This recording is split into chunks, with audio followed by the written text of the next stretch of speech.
Buenos días, amados hermanos. ¿Cómo están? Qué bueno.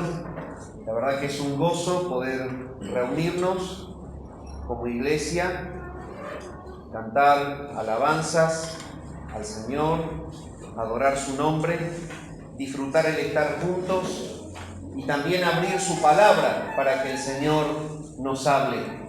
Esta iglesia es una iglesia bíblica que confía en que al presentar la palabra de Dios, es el Espíritu de Dios quien la aplica a los corazones. Una iglesia no bíblica tiene como fundamento tocar el corazón de la gente. Esto no va a ocurrir nunca. ¿Por qué no va a ocurrir acá? Porque cuando la persona busca tocar el corazón de la gente, no es fiel al texto. Nosotros somos fieles al texto bíblico y Dios, por el Espíritu Santo, toca el corazón de la gente. Lo hace de acuerdo a la manera en la que Él sabe que cada corazón necesita el texto bíblico. Esa es la diferencia entre una iglesia bíblica y una iglesia que quizás humanistamente o de forma emocional procura llevar la palabra para producir en el corazón de la persona alguna reacción de fe o algo que la lleve a sentir algún disfrute por lo que está escuchando. ¿Por qué tememos eso? Tememos eso porque todo lo que proviene del hombre como intento de manipular la emoción de otro no proviene de Dios. Tememos de que eso sea realmente un problema posterior en esa persona. El Señor nos manda a hablar su palabra y Él la aplica en los corazones. Les invito entonces a ir a la epístola de Pablo a los Romanos, en el capítulo 11. Estamos desarrollando la epístola de Pablo a los Romanos de manera expositiva. Y ¿saben una cosa? Muchas personas que conforman hoy la membresía de la iglesia se entregaron a Cristo en la predicación expositiva de la epístola a los Romanos. ¿Por qué? Justamente por lo que estoy diciendo. Porque esta es una iglesia bíblica que al presentar la palabra el Señor la aplicará trayendo vida y llevando a los perdidos a Cristo como Él quiere y cuando Él quiere. No nos corresponde a nosotros. Romanos capítulo 11 dice lo siguiente. Vamos a leer en el último párrafo. El último párrafo es el que nos toca del capítulo en esta mañana. Lo vamos a leer. Dice así la palabra del Señor. Porque no quiero, hermanos, que ignoréis este misterio, para que no seáis arrogantes en cuanto a vosotros mismos, que ha acontecido a Israel endurecimiento en parte, hasta que haya entrado la plenitud de los gentiles. Y luego todo Israel será salvo. Como está escrito, vendrá de Sión el libertador, que apartará de Jacob la impiedad. Y este será mi pacto con ellos, cuando yo quite sus pecados. Así que en cuanto al evangelio, son enemigos por causa de vosotros. Pero en cuanto a la elección, son amados por causa de los padres. Porque irrevocables son los dones y el llamamiento de Dios. Pues, como vosotros también en otro tiempo erais desobedientes a Dios, pero ahora habéis alcanzado misericordia por la desobediencia de ellos, así también estos ahora han sido desobedientes, para que por la misericordia concedida a vosotros, ellos también alcancen misericordia. Porque Dios sujetó a todos en desobediencia, para tener misericordia de todos. Oh profundidad de las riquezas de la sabiduría y de la ciencia de Dios, cuán insondables son sus juicios e inescrutables sus caminos. Porque ¿quién entendió la mente del Señor? ¿O quién fue su consejero? ¿O quién le dio a él primero para que le fuese recompensado? Porque de él, y por Él, y para Él son todas las cosas. A Él sea la gloria por los siglos de los siglos, o por los siglos. Amén.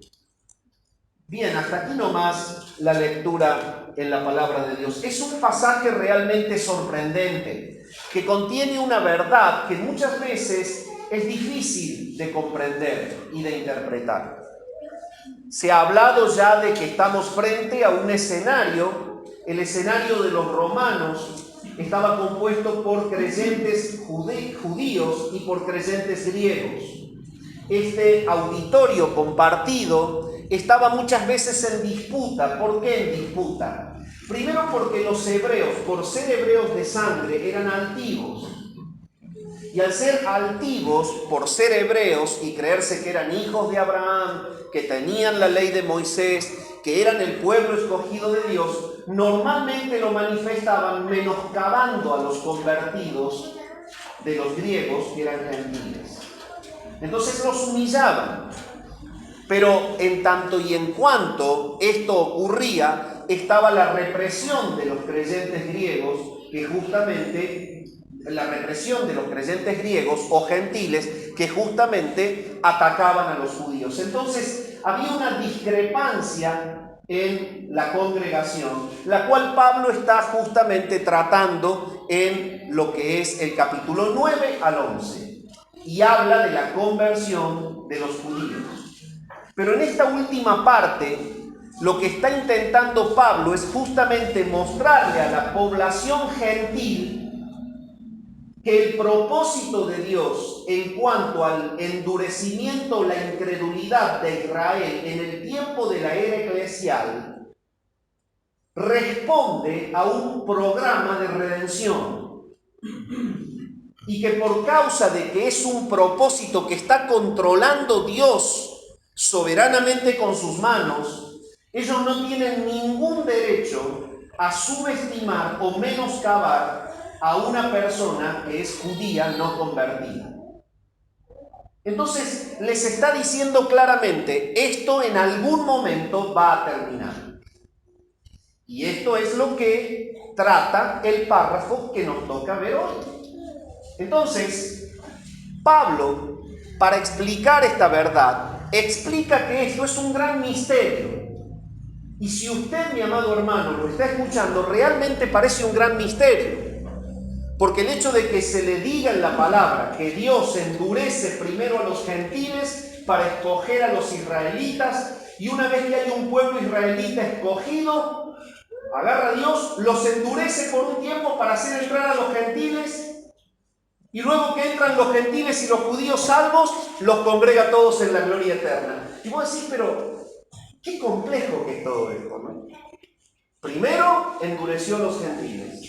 ¿Por qué? Porque tuvo el acto electivo de escoger a los judíos. Cuando escoge a los judíos, empieza a hacer entrar a los gentiles. Endurece a los judíos para que terminen de entrar a los gentiles. Y cuando terminan de entrar los gentiles, le quita el endurecimiento a los judíos.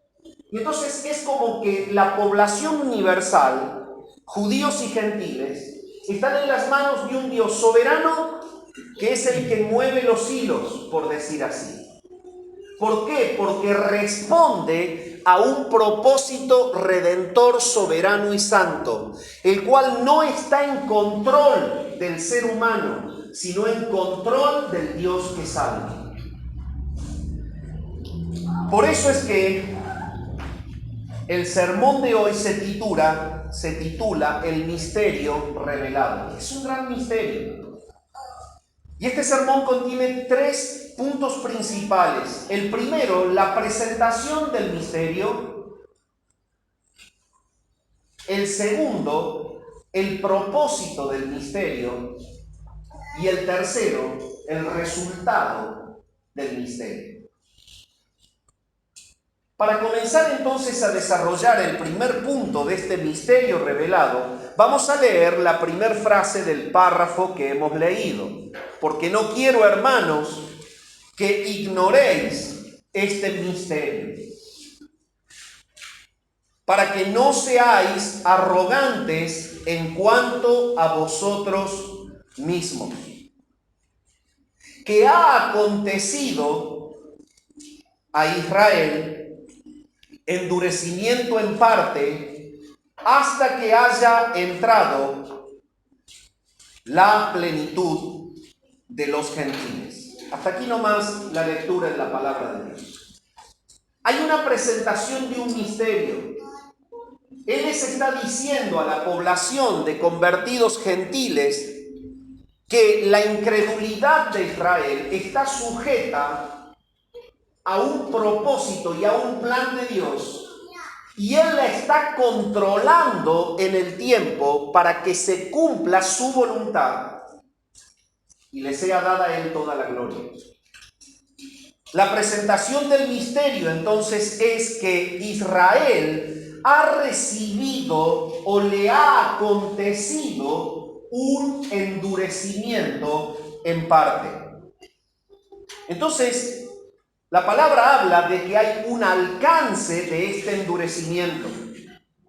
Le ha acontecido a Israel un endurecimiento en parte.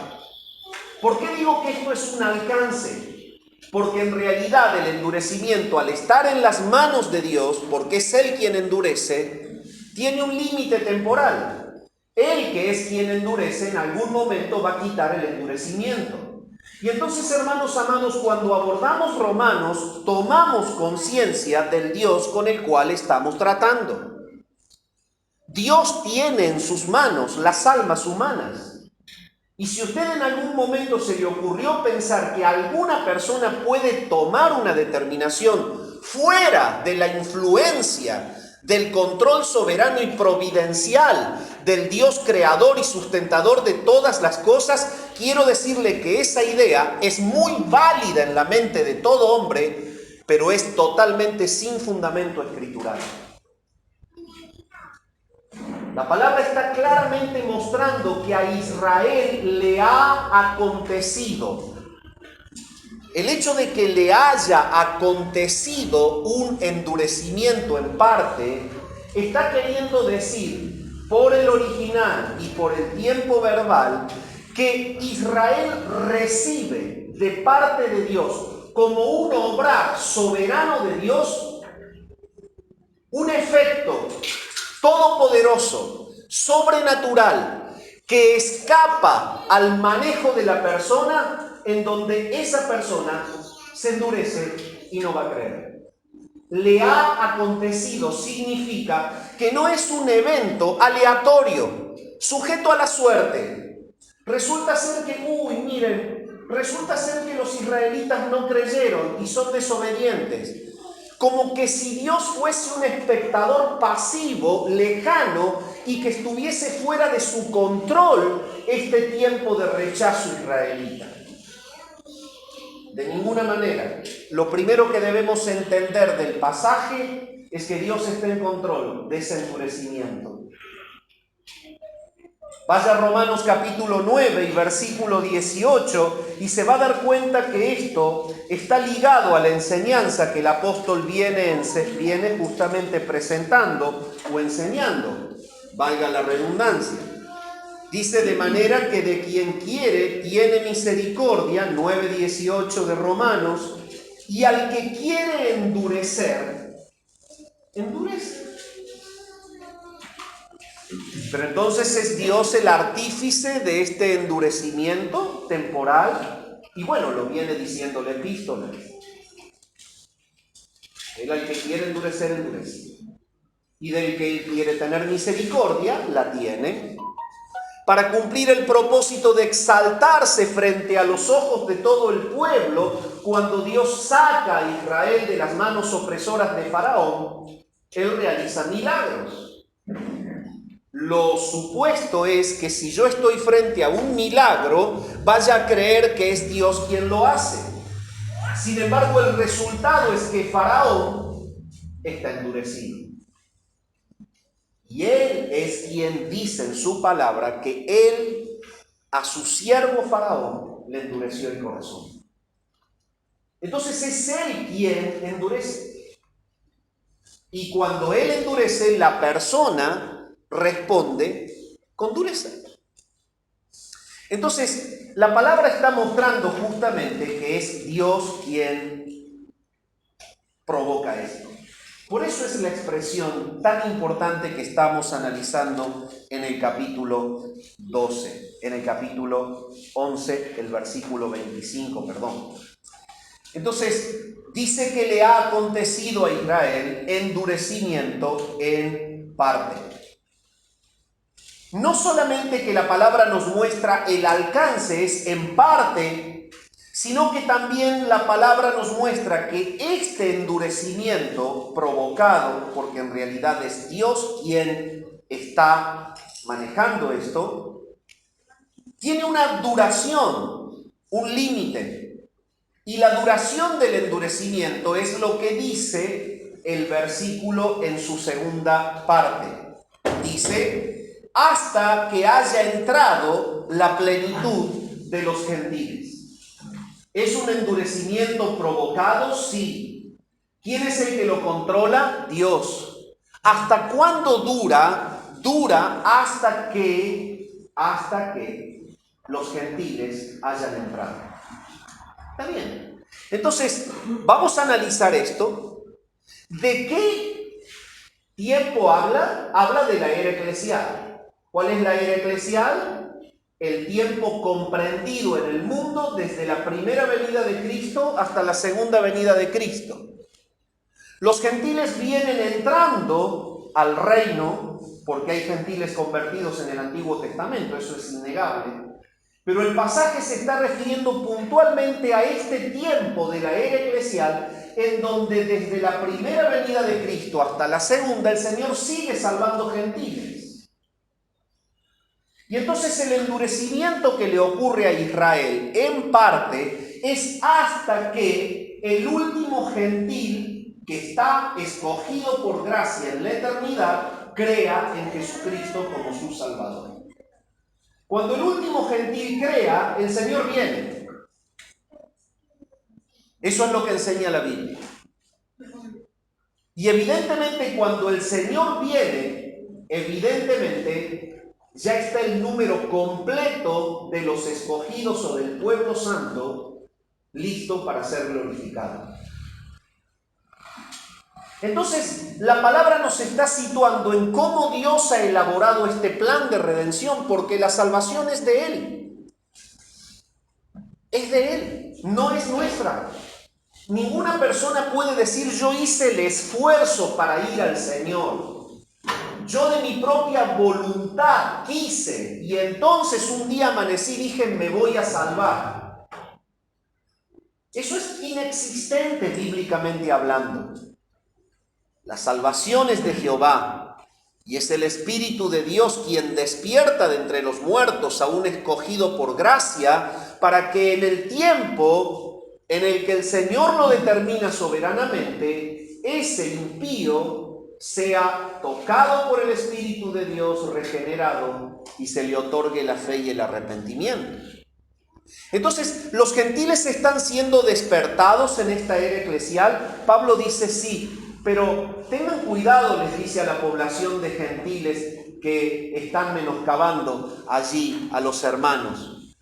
Y les dice que en realidad hay un tiempo en el que los judíos van a quedar todos dentro del pueblo santo, porque el Señor lo ha determinado así. Por eso el endurecimiento solo abarca una parte. Y esto es lo que debemos analizar y estudiar. La palabra habla de la duración de este endurecimiento y hay dos posturas que normalmente se enseñan. Una postura es la del dispensacionalismo, que dice lo siguiente: entre la primera venida del Señor y la segunda venida del Señor entran todo el número de los gentiles que se tiene que convertir. Viene el Señor, instituye un reino milenial, restaura a Israel completamente, y a eso se refiere lo que dice Romanos. Esa es la postura dispensacional, que normalmente es la que se enseña. Entre la primera y la segunda venida de Cristo se completa el número de los gentiles convertidos. Cuando el Señor viene, instituye un reino milenial, restaura a Israel como nación, y a eso interpretan ellos que se refiere luego todo Israel será salvo. Pero el grave problema con esto es que en ningún lugar de la Escritura dice que Dios haya escogido a todo Israel para ser salvo. E incluso la misma epístola dice que no todo el que nace de Abraham es israelita. Por lo tanto, la epístola no puede contrariarse a sí misma. Entonces, ¿cómo podemos interpretar la frase que dice que todo Israel luego será salvo? Entra la plenitud de los gentiles y luego todo Israel será salvo. Entonces está la postura que interpreta literalmente el texto, y es la postura que entiende que el milenio está ocurriendo en la era eclesial y que lo que está diciendo ahí es que entre la primera venida de Cristo y la segunda venida de Cristo están entrando todos los gentiles escogidos por gracia a la salvación, y en ese lapso de tiempo en el que entran todos los gentiles a la salvación es el mismo tiempo en el que el Señor salva a todos los escogidos de Israel que se han de salvar. Entonces eso es más claro. ¿Por qué es más claro? Porque evidentemente Dios tiene un pueblo escogido por gracia. No son todos los israelitas. Dios no tiene puestos los ojos en Israel como una nación étnica para salvarla fuera de un grupo escogido. Y Dios revela en su palabra que de la nación de Israel hay salvos y hay personas que no creerán, y que de los gentiles hay salvos y hay personas que no creerán.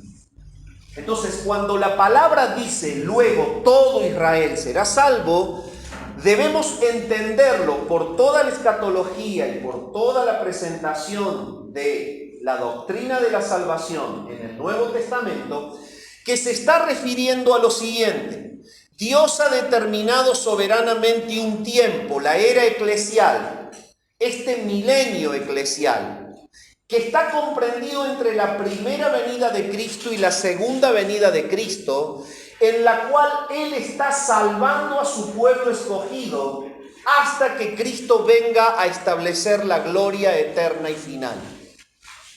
Por lo tanto, si Él está salvando al pueblo escogido hasta que Cristo venga por segunda vez a establecer la gloria eterna y final, es el tiempo en el que entrarán todos los gentiles escogidos, y es el tiempo exacto en el que Él hará entrar a todo el Israel salvo.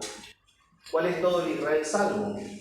Y toda la población nacida en Israel y sanguíneamente hijos de Abraham, escogidos en la eternidad por gracia y que tienen que entrar a formar parte del pueblo de Dios.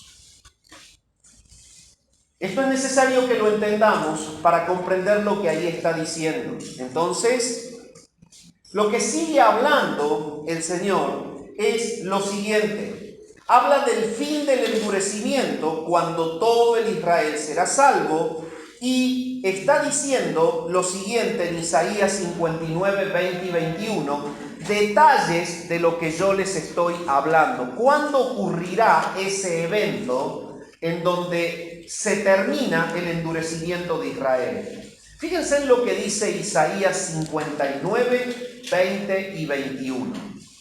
Isaías 59, 20 y 21. Dice lo siguiente. Ya en el antiguo pacto, el Señor viene hablando de esto.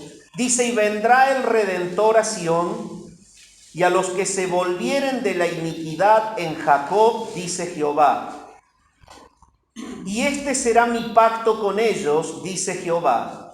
El espíritu mío que está sobre ti y mis palabras que puse en tu boca no faltarán de tu boca, ni de la boca de tus hijos, ni de la boca de los hijos de tus hijos, dijo Jehová, desde ahora y para siempre. Si ustedes leen este texto, van a ver que es exactamente la cita que Pablo cita en Romanos. Noten ustedes lo que dice el versículo 26. Y luego todo Israel será salvo. Ya expliqué esa parte. Expliqué qué ocurre en el tiempo de la era eclesial hasta la segunda venida de Cristo, y se salva la parte de Israel que va a ser salva. La Biblia no enseña en ningún lugar que todo Israel como nación va a ser salvo. Entonces, cuando explica eso Pablo, cita a esta porción de Isaías a la cual yo los estoy llevando. ¿Por qué? Porque él mismo cita el Antiguo Testamento, por lo tanto él está haciendo un análisis del plan de redención traído desde el Antiguo Testamento. Eso es lo que está haciendo Pablo. Pablo, al citar esto, cree que Isaías está hablando lo mismo que él les está enseñando a los creyentes allí. Isaías, ¿qué dice? Vuelvo a leerlo. Vendrá el Redentor a Sión, y a los que se volvieren de la iniquidad en Jacob. Por lo tanto, los que se vuelven de la iniquidad son los escogidos por gracia, regenerados por el Espíritu Santo, los que se convierten, los que creen en Jesús, los que piden perdón por sus pecados, los que son sensibilizados por la regeneración del Espíritu y se arrepienten de su maldad. Estos son los que se vuelven de la iniquidad de Jacob. Dice el versículo 21 que en ese tiempo el Espíritu de Dios desprenderá de la boca de ellos palabra. Esta es la adoración verdadera de una persona convertida. Entonces Pablo cita esta expresión de Isaías y nos ayuda a aclarar cuándo ocurre esto. Noten para que vean el detalle. Los que se volvieren de la iniquidad en Jacob, dice Jehová, y este será mi pacto con ellos, dijo Jehová, el espíritu mío que está sobre ti y mis palabras que puse en tu boca no faltarán de tu boca, ni de la boca de tus hijos, ni de la boca de los hijos de tus hijos, dijo Jehová, desde ahora y para siempre. La palabra que el Señor ha puesto en la boca de Isaías es palabra de salvación, palabra que exalta la gloria del Señor como el Salvador de su pueblo santo. Por lo tanto, al final, cuando el Señor instaure la gloria definitiva, todos los escogidos por gracia que vienen de Israel, mas todos los escogidos por gracia que vienen de las naciones gentiles, todos proclamarán al Señor como Señor y Dios y le adorarán en la gloria final. Esto está diciendo Isaías aquí. Es notable y maravilloso ver entonces cómo la Escritura está cerrando en esto. El Espíritu los lleva a la adoración. Las palabras de Dios están en su boca y podemos aún observar en la doctrina o en la teología bíblica cómo se conecta esta profecía de Isaías con lo que viene diciendo Romanos y con lo que encontramos en Mateo. Vaya usted a San Mateo capítulo 13, el versículo 36 al 43. San Mateo capítulo 13, versículos 36 al 43. ¿Cuándo ocurre esto? Luego todo Israel será salvo. ¿Cuándo ocurre esto? ¿Cómo va a ocurrir? San Mateo capítulo 13, versículo 36 al 43 dice lo siguiente. Noten ustedes. Entonces, despedida la gente, entró Jesús en la casa. Y acercándose a él sus discípulos le dijeron, explícanos la parábola de la cizaña del campo. Respondiendo él les dijo, el que siembra la buena semilla es el Hijo del Hombre. El campo es el mundo. La buena semilla son los hijos del reino. Cristo siembra a sus hijos en el mundo. Si ustedes quieren que le haga un resumen de la teología bíblica de esto, simplemente les digo, en la eternidad el Padre escogió un pueblo, eso lo dice Romanos 8, ya lo hemos estudiado. Ese pueblo está compuesto por judíos y gentiles. Ese pueblo completo, en la eternidad, el Padre se lo entregó al Hijo, le dijo, mira, estos son los que tenés que salvar. Lo que enseña el Evangelio es que Cristo acepta esa obra que el Padre le encarga de comprar al pueblo santo en la cruz. Y en el Evangelio está detallado que de todos los que el Padre le ha dado a Cristo, Él no perdió ninguno, sino que a todos los resucitará en el día postrero. Por lo tanto, esos son los hijos que Cristo siembra. ¿Cómo los siembra? Cristo le revela al Padre a esos hijos. Dicho de otra manera, Él en la tierra, en su ministerio, Él le mostró a las personas que Él era el Hijo de Dios y el Espíritu de Dios despertó de la muerte a estos impíos que creyeron en Jesús como el Mesías prometido. Y todos estos vienen entrando. Y todos van a ser glorificados al final. Esos son los hijos del reino. Pero estos vienen entrando desde que Génesis habla de la caída del hombre en el Edén. Los que se convierten en el Antiguo Testamento también están adentro. Ahora, noten ustedes lo que la palabra dice aquí en San Mateo. Dice, estos son los hijos del reino, son sembrados por el Hijo del Hombre, el campo es el mundo, la buena semilla son los hijos del reino y las cizañas son los hijos del malo. O sea que el diablo también siembra hijos en el mundo. Hay hijos del mal. Y es lo que el Señor dice cuando los judíos que estaban frente a Él no querían creer en Él. Ustedes no creen en mí porque son de vuestro padre el diablo. Y los deseos de vuestro padre quieren hacer. Él es homicida desde el principio. Y ahí se refiere a los hijos del diablo que están contaminando su reino.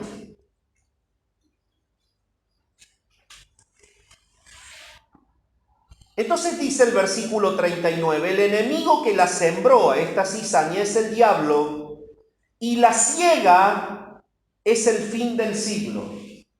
Por lo tanto, la segunda venida de Cristo le pone fin a este siglo. Es un siglo que tiene características. Es la característica que vemos, la vida en la carne, la presencia del pecado y de la muerte. Son las características de este siglo presente, que es terminado cuando Cristo vuelve. Entonces, ¿qué dice? La siega, que es el evento que le pone fin al siglo, y los segadores son los ángeles. Estos vienen cuando el Señor viene.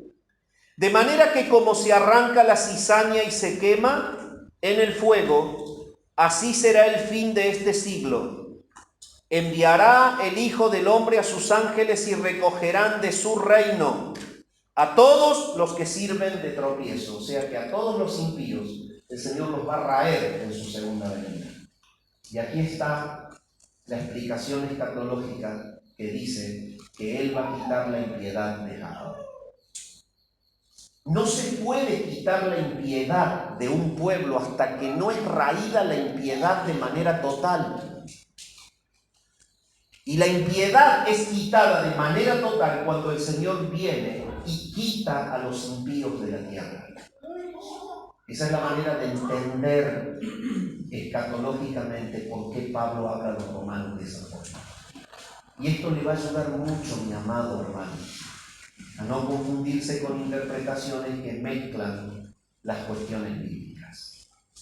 No puede raerse de Jacob la impiedad hasta que Cristo no venga por segunda vez, porque cuando Él viene le pone fin a un siglo en donde existe la impiedad. Es este siglo. Este es un siglo en donde existe la impiedad, la muerte, el pecado. Entonces, Para terminar el análisis bíblico, acompáñenme al libro del profeta Sofonías. Libro del profeta Sofonías. Yo lo voy a leer sin tanto esfuerzo, más con la letra grande de acá. Y vaya buscando capítulo 1 de Sofonías, versículo 2 al 6. Y esta es otra expresión del Antiguo Testamento que habla sobre esta realidad. Sofonías 1, del 2 al 6. Dice así: destruiré por completo todas las cosas de sobre la faz de la tierra, dice Jehová. Destruiré los hombres y las bestias. Destruiré las aves del cielo y los peces del mar. Y cortaré a los impíos. Y raeré a los hombres de sobre la faz de la tierra, dice Jehová. Extenderé mi mano sobre Judá y sobre todos los habitantes de Jerusalén. Y exterminaré de este lugar los restos de Baal y el nombre de los ministros idólatras con sus sacerdotes, y a los que sobre los terrados se postran al ejército del cielo, todos los judíos impíos que no temen a Dios y que adoran a otros dioses. ¿Acaso Sofonías viene profetizando el mismo evento? Y a los que se postran jurando por Jehová y jurando por Milcón, compartían su corazón con otros dioses. Y esto va a ocurrir a Israel. El Señor en su segunda venida va a juzgar la impiedad del Israel no convertido. Va a apartar la impiedad de Jacob. Y ahí todo Israel se va a hacer. ¿Entiendes? ¿Por qué? Porque no va a haber más impiedad. ¿Y quiénes son los que entraron? Y no entraron otros que no sean los escogidos por gracia. Entonces, ¿a qué nos lleva? ¿Cuál es la implicancia de este primer punto del sermón, mi amado hermano? Pablo está atacando el pecado de la arrogancia de creyentes que miran con altivez a estos judíos que por ahora están en dureza y no tienen que ser arrogantes, sino entender que lo que está ocurriendo es un control soberano que tiene un fin. Mi amado hermano, si en algún momento tú sientes el impulso de la altivez pecaminosa en el corazón que te lleva a observar de una manera humillante a un hermano, debes entender que esto es un pecado. Debes entender que toda soberbia es pecado. Debes arrepentirte de ese pecado. Pablo está llamando a los creyentes a que no se ensoberbezcan contra este pueblo que está en dureza.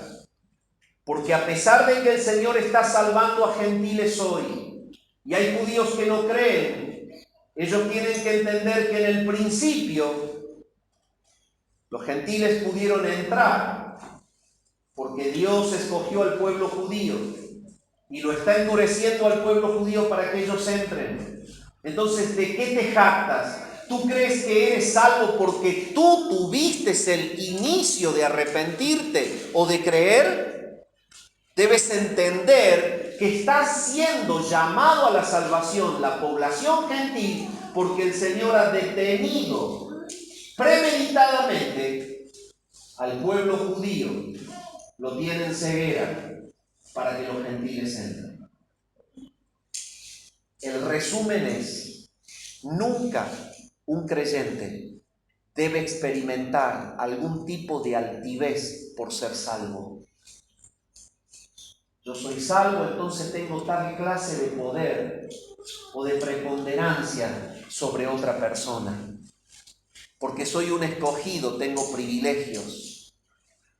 Si hay algo en tu corazón parecido a esto, arrepiéntete en esta mañana. Es no entender que la salvación es por pura gracia y nada más que por gracia. Nadie pudo entrar al reino fuera de la gracia de Dios. Entonces, Pablo sigue avanzando en la explicación del párrafo y fíjense en lo que dice. Dice más adelante, el 28, el 27, y este será mi pacto con ellos cuando yo quite sus pecados. Ya expliqué bíblicamente qué dice el Antiguo Testamento con respecto a esto. Leímos Sofonías, leímos Isaías, está determinado que se quite de Jacob la impiedad. Van a ser quitados sus pecados y esto va a ocurrir cuando el Señor vuelva, y esto va a ocurrir cuando termine la era eclesial y juzgue a todos los israelitas incrédulos, idólatras, y ya no exista más en Jacob la impiedad. El versículo 28 dice: así que en cuanto al evangelio son enemigos por causa de vosotros, pero en cuanto a la elección, son amados por causa de los padres. ¿Qué quiere decir esto? En cuanto al Evangelio, o sea, la predicación del Evangelio por la fe en Cristo, la justificación por medio de la fe, son enemigos. ¿Por qué? Porque está diciendo que los judíos incrédulos se siguen sujetando a la ley. Son enemigos de la salvación por fe. En este tiempo los incrédulos son enemigos del Evangelio, porque ellos siguen ajustándose a la salvación por la ley o procuran la justificación por las obras de la ley. Eso significa que son enemigos en cuanto al Evangelio. Pero en cuanto a la elección, esa es la elección de Israel que Dios hizo al principio llamando a Abraham. En cuanto a la elección como un pueblo escogido de Dios, ellos son amados. ¿Y por qué son amados? Son amados por causa de los padres. Y quiero explicar esta expresión. A veces es confusa. ¿Y por qué por causa de los padres? ¿Qué padres? Y de los padres de la nación. Israel es el pueblo que desciende de Abraham, de Isaac y de Jacob. Esos son los padres. Entonces, ellos son amados por causa de los padres, por causa de la promesa del pacto que Dios hizo con ellos. Por eso es que más abajo dice: irrevocables son los dones y el llamamiento de Dios. ¿Cómo entendemos todo esto? Bueno, entendemos que Dios llamó a Abraham y entendemos que le dijo que de él iba a nacer una gran descendencia, que él iba a tener un hijo y que de ese hijo iba a nacer una gran descendencia que no se la podría contar, como no se puede contar las estrellas del cielo. Nació Isaac, nació Jacob, y Jacob es el padre de los 12 patriarcas. Él es Israel. Y entonces nació la nación de Israel. Pero la promesa de Dios a Abraham fue que en ese hijo que iba a nacer, él iba a hacer benditas a todas las naciones de la tierra.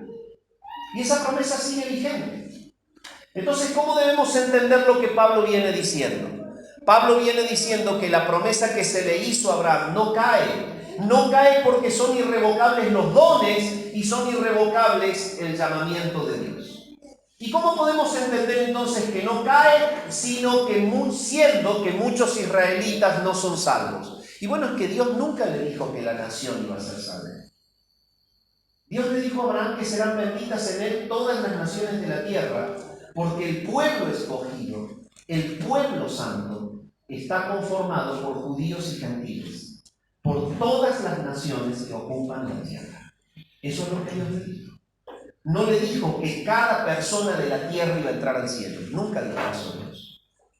Dios dijo que en esa promesa hecha a Abraham serán bendecidas todas las naciones de la tierra. Y todas las naciones de la tierra abarcan a los judíos y a los gentiles. Y sigue diciendo que de los judíos entra el pueblo escogido a la salvación y de los gentiles entra el pueblo escogido a la salvación.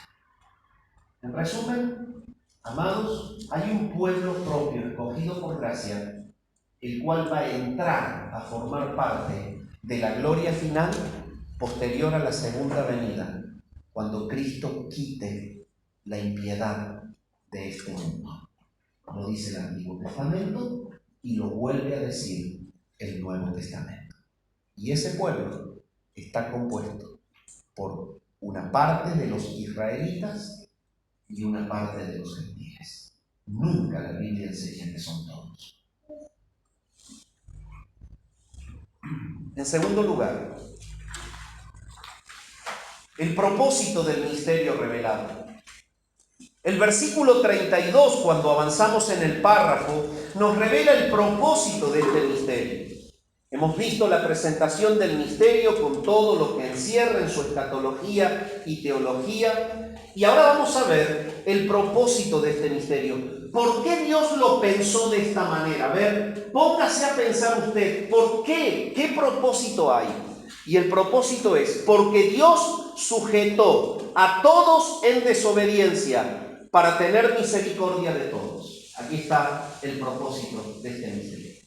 ¿Usted quiere el resumen de por qué Dios actuó así? Porque lo que Él se propuso en la eternidad es tener misericordia del pueblo escogido por gracia. Y cuando acá dice Él, para tener misericordia de todos, lo acabo de explicar. Estos todos son los todos del pueblo escogido de Dios que van a ser sacados desde los gentiles y desde los judíos. Estos son los todos. Estos son los todos. Entonces, si usted alguna vez se pregunta, ¿pero por qué ocurre el endurecimiento a Israel ahora? Porque es un propósito redentor. El propósito de Dios es tener misericordia de todos. Entonces, la manera en la que Él diseñó el plan redentor es así. Los gentiles, adoradores de Baal y de los dioses, idólatras, ocultistas, Él escoge a una nación para revelarse por medio de esa nación y llama a Abraham. Y luego lo pone en dureza a Abraham y hace entrar a los gentiles. Y luego le va a quitar esa dureza a lo que queda del pueblo y todos los judíos salvos, más los gentiles que entran por la dureza de los judíos, conforman el pueblo santo y se establece la gloria final cuando Cristo venga. ¿Así lo pensó Dios? Así lo pensó Dios. El propósito es tener misericordia de todos. El pastor MacArthur dice, aunque Dios no es el autor del pecado, permitió que el hombre siguiera sus inclinaciones pecaminosas para que él pudiera recibir gloria al demostrar su gracia y misericordia a pecadores desobedientes. ¿Cuál es el propósito entonces? Tener misericordia. ¿Cuál es entonces el objetivo? Es que sea glorificado el nombre de Dios al mostrar su gracia y misericordia a pecadores desobedientes. ¿Por qué? Y porque son pecadores los judíos y los gentiles que son escogidos en la eternidad y Él les quiere mostrar en la vida y en la tierra cuando nacen que Él es un Dios de gracia, lleno de misericordia y de perdón, y que Él los salva. Y acá usted puede encontrar la respuesta de por qué Dios permite la entrada del pecado en el mundo. No es Él el autor del pecado, pero la Escritura dice en este texto que a todos los sujetó en desobediencia. Es una acción divina. Él controla esto. Y Él permite y los deja librados a los hombres a su propio pecado, a su propia desobediencia. ¿Para qué? Para que le otorgue el mostrar, el resaltar su carácter salvador. Tener misericordia de ellos y perdonarlos. Y como el propósito final de la salvación es la gloria de Dios, Dios consigue su gloria de esa manera. Permitió que sean desobedientes los gentiles, permitió que sean desobedientes los judíos y como Él controla todo, salva a los judíos y a los gentiles que Él quiere salvar. Y el pasaje termina mostrando el tercer punto. Hemos visto, en primer lugar, la presentación de este misterio. Hemos visto, en segundo lugar, el propósito del misterio revelado es exaltar justamente la misericordia de Dios salvadora para con ambos pueblos. Y el tercer punto es el resultado del misterio revelado. El resultado de este misterio revelado, cuando Pablo lo comprende, el Espíritu de Dios lo lleva a una expresión de adoración en donde resalta la gloria soberana del Dios que salva. Y él lo dice de esta manera en el versículo 33 al 36. Oh profundidad de las riquezas de la sabiduría y de la ciencia de Dios. Cuán insondables son sus juicios e inescrutables sus caminos. Porque ¿quién entendió la mente del Señor? ¿Usted puede entender por qué lo pensó Dios de esa manera? No. Ni tampoco podemos entrar a juzgar por qué lo hizo así. Cuán insondables son sus juicios e inescrutables sus caminos. Porque ¿quién entendió la mente del Señor, o quién fue su consejero, o quién le dio a él primero para que le fuese recompensado? Porque de él y por él y para él son todas las cosas, a él sea la gloria por los siglos. Amén. Y lo que Pablo está mostrando en esta exclamación de adoración y de alabanza final es lo siguiente. Dios muestra que Él es soberano en su sabiduría. Cuando Dios actúa de esta manera, Él se muestra soberano en su sabiduría. Esta sabiduría es la manera única y perfecta de planificar la salvación. Le corresponde a Él. Si usted pregunta por qué Dios sujetó a desobediencia a los gentiles para que entren los judíos, y después de que estaban los judíos adentro, los sujetó a desobediencia a los judíos para que entren los gentiles, y luego al final recogió a todos y los metió en la gloria final, es porque hay una sabiduría que Dios quiere exaltar. Él es soberano y su plan es perfecto y no lo podemos cuestionar. Entonces, la expresión final de Pablo habla del resultado del misterio, y el resultado del misterio es que los salvos adoren a Dios. Así como en el primer punto, las implicancias nos llevan a una humildad de entender que somos salvos por gracia. En segundo lugar, el propósito del misterio nos lleva a ser misericordiosos y compasivos como Él lo es. Este tercer punto nos lleva a ser adoradores de Dios, entendiendo su persona soberana. ¿Qué exalta entonces la expresión de alabanza final de Pablo? Su sabiduría. Exalta su ciencia. Esa ciencia es una omnisciencia divina que decreta todo fin y todo medio para llegar a ese fin.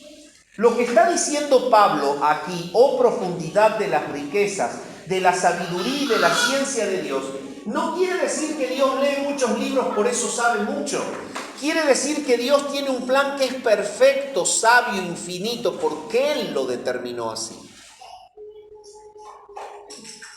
Que Él tiene una manera absolutamente propia de querer redimir a los pecadores y que no nos podemos meter en ese plan. Eso es sabiduría y ciencia exaltada. Usted no lo puede cuestionar, porque Él es Dios. En tercer lugar, está exaltando sus juicios. Esos juicios son decretos divinos que exceden el pensamiento humano. ¿Cómo usted puede lograr entender con la mente humana que los israelitas estén ligados a la mano de Dios para desobedecer? Por eso le hicieron la vida imposible a Moisés en la travesía en el desierto. Porque eso es lo que está diciendo ahí. ¿Se dan cuenta? Los israelitas le hicieron la vida imposible a Moisés en el desierto porque Dios quiso que le hagan la vida imposible. Porque lo sujetó a desobediencia. ¿Entienden? Porque si no hubieran sido obedientes. Ahora, usted lo puede entender, yo no, perdónenme, yo lo predico, pero mi mente no da para eso, porque no puedo entrar ahí. Pero lo que yo entiendo es que este plan de redención tiene como propósito final exaltar que Dios es soberano en su sabiduría, soberano en su ciencia, soberano en sus juicios y soberano en sus caminos. Y los caminos son los métodos que Dios aplica para cumplir el propósito redentor. Y si el método fue endurecer, gloria a Dios. Gloria a Dios. Ese fue su método.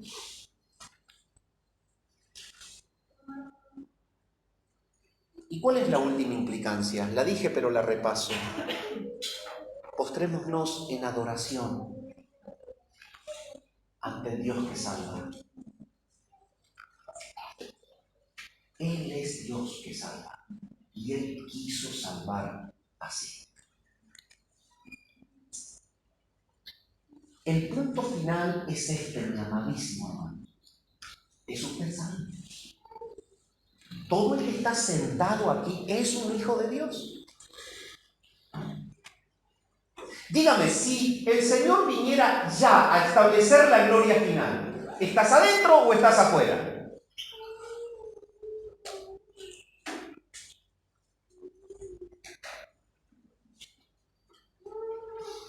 Dios desde la eternidad quiso salvar a un pueblo santo. ¿Te has arrepentido de tus pecados? ¿Has reconocido que Jesús es el Salvador? ¿Has confesado tu maldad a Él para pedirle que te perdone? ¿Crees profundamente de todo corazón que su obra en la cruz pagó tu libertad? Si tú lo crees, cuando se cumpla que será quitada de Jacob la impiedad, que todo Israel será salvo, cuando entren todos los gentiles, vos vas a estar en esa fila.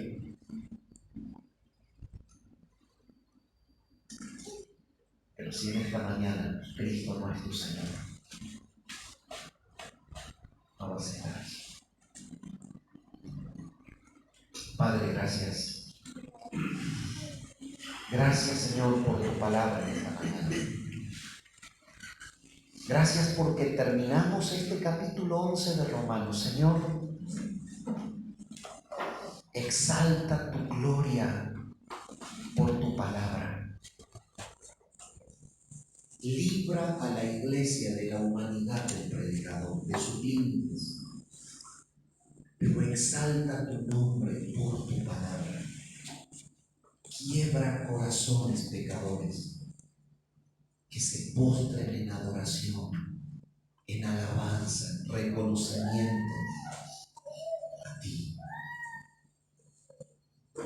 Señor, llévanos a la humildad característica de los que entienden la gracia, que no son salvos por méritos propios, sino por pura gracia.